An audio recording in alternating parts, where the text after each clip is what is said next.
Sign up for Claude AI without a phone number is actually a very straightforward process if you follow these specific steps. Start by opening your browser and heading directly to the official website. On the homepage, you are going to look for a clear Sign In or Get Started button. You don't need anything fancy here, just a stable internet connection and an email account you can access right away.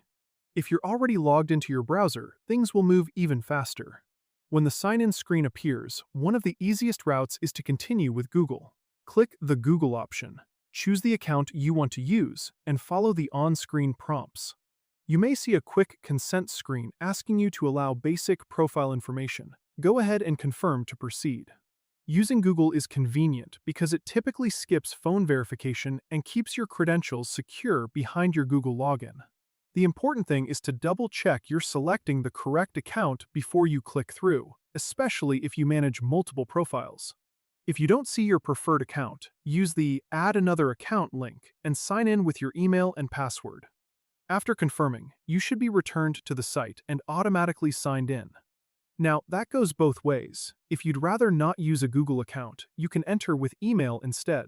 Select the email option, type in an email address you control, and submit. Most platforms will immediately send a verification link to your inbox to confirm it's really you.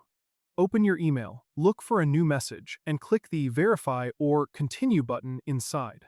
If the email isn't there within a minute or two, back out of your main inbox and check your spam or promotions folders. Once verified, you'll be guided back to the website and signed in without needing to provide a phone number.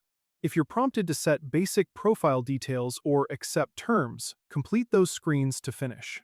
For best results, use a long, unique password and store it in a password manager so you don't lose access. Keep in mind that policies can change by region or over time, so if you ever see a different prompt, just follow the on-screen steps. I hope you found this helpful, and I'll see you in the next one.